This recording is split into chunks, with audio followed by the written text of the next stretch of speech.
Hi guys, we will start with the broadcast section with no embargo, followed by an embargo section at 10:30pm tonight. No live tweeting during the broadcast section and use the microphone provided. Gary. That's the most low-key news conference arrival I've ever seen. Sorry? Caught us all unawares. No, okay. There's no usually grand entrance or bells and whistles, mate. It's just me. Sorry you're disappointed. Sorry. You too. With Kulusevski, just give us the latest. Yeah, look, obviously disappointing news. Initially we kind of thought it wasn't too serious because obviously the medical team was sort of worried about kind of structurally how the knee was, but it seemed pretty good. But it kind of blew up the day after, and we kind of knew there was an issue there. So he's had surgery, and they put him out for at least a few months. So, okay for the start of next season?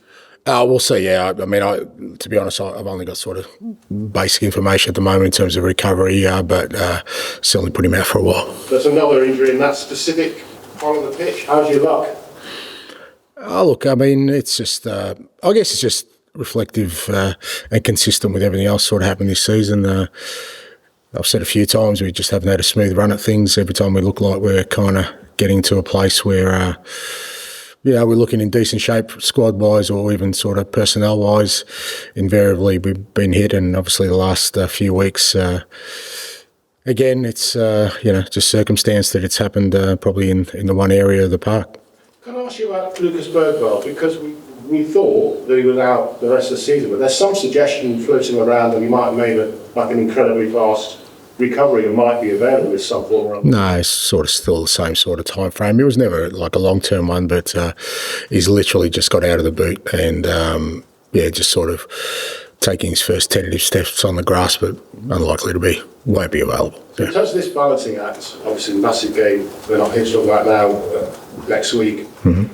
Does the integrity of the competition at all come into it? You know how big the game is for Tottenham and for Manchester United, but United have got Chelsea, you've got Villa, the other teams in that fight in the top five are probably going to watch what teams you've got out, how you perform. Is that a consideration? No. I think,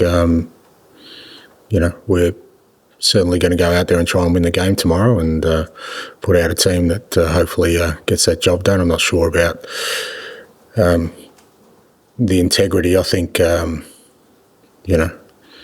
there have been times this year when we've had to field weakened teams because of injury. Does that affect integrity? So, people are thinking that there's some sort of competitive balance that exists that doesn't exist over the course of a season. So I'll be very surprised if people are questioning our integrity to try and win a game of football tomorrow. I wasn't questioning it. I'm sure you'll put out, the team that you think can win the game.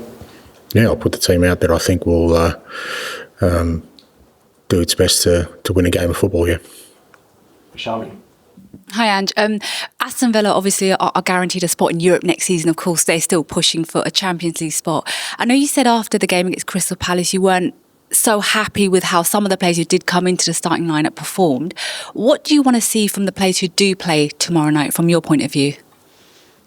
Yeah, I think, as I said, I mean, we understand the sort of the challenging situation we're in, and particularly the players, because when you're making sort of 7 or 8 changes in a team lineup, sort of throwing players together, it is very difficult for them. But even within that context, I still felt we could have performed better on the day, collectively and individually, and that's a challenge for the players, to try and seize the opportunity that's before them. There's a game tomorrow where obviously we want to, try and perform well and pick up a result, but also an opportunity for them to kind of put their name forward for, the big game the following week, because as we've already seen in the past couple of weeks, as much as you like to think there's an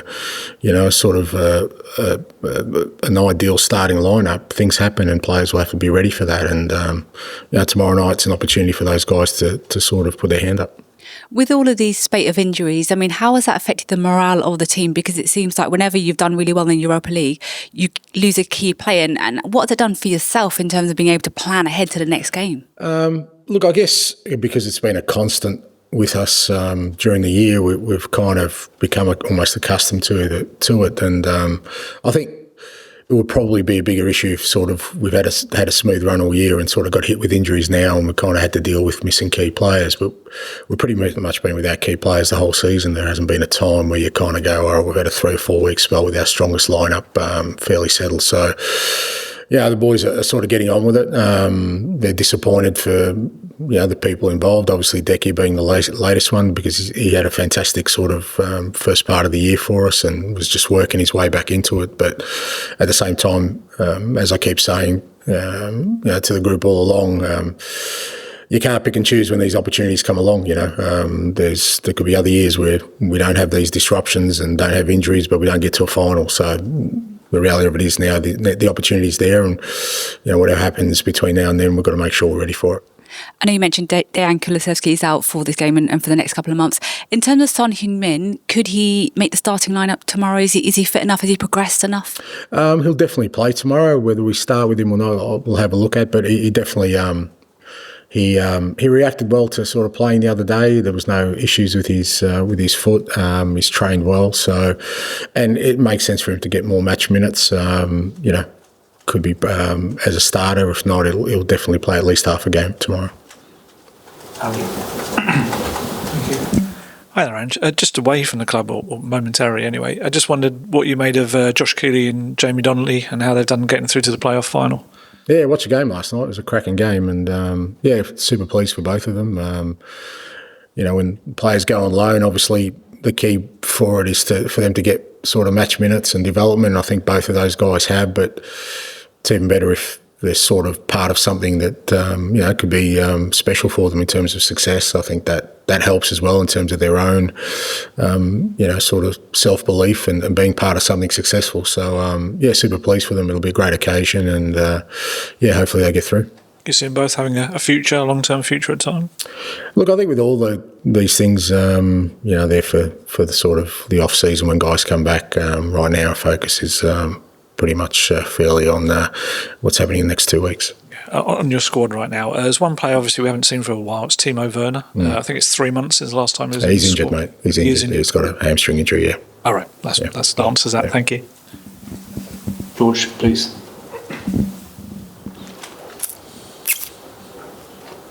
Hi, Ange. In terms of Dejan, obviously he's hugely disappointed. I mean, how kind of gutted are you for him, especially given kind of the journey he's had this season, how key he's been as well for this run? Yeah, look, gutted for him, gutted for Lucas, and gutted for Matters and Radu, and because, and again, say all 4 of those, it's not like, knock on wood, we've had enough of those, but it's not like a muscle injury or anything. It's just, just circumstance, stuff that, probably happens every football game, but doesn't have the damage that, and unfortunately for them, it came at the wrong time of the year. So, gutted for Decky, because like I said, I thought there was real growth in him this year. We kind of, sort of integrated him to a new position, which I think he was really getting to grips with and really making an impact. And I think he's grown as a player this year. He captained his country, and then sort of got hit with a foot injury, which set him back. But then, typically him, he worked hard at rehab, and it was really important for us away at Bodo, and sort of started looking like he was getting back to himself, which would have been great for us. So for him to get another setback is disappointing, and. But he's a very mentally he's a very strong guy, and I'm sure he'll use this as a catalyst to come back stronger. And just in terms of a timeline for him, you mentioned a few months. I mean, you type in that surgery online, which is never a good thing, and it comes up with 6 to 12 months. You don't expect it to be as long as that, or as simple? No, it wouldn't be sort of nowhere near as 12 months. But again, me putting a time frame on wouldn't be right, because it's something that that. We'll get he only had the surgery yesterday, we'll get some more information. And a lot of that just depends on how players sort of progress, but it's fair to say months, but how many months, I wouldn't speculate at the moment. And you use 3 players that started at Bodo against Palace, or started them. The other 7 outfield players, will they all be expected to play some sort of type of minutes tomorrow? Is there 1 or 2 you might try and keep out? Yeah, we'll see. Kind of got training today, and like I said, it's a bit of a balancing act. We obviously... tried to navigate that last week by protecting a few, which we had to. and it still didn't work out. We still lost the player. So I'll sort of take all that into consideration over the next sort of few hours. Okay, we'll end the broadcast section there. Move on to the embargoed section for 10:30 p.m. tonight. Dan?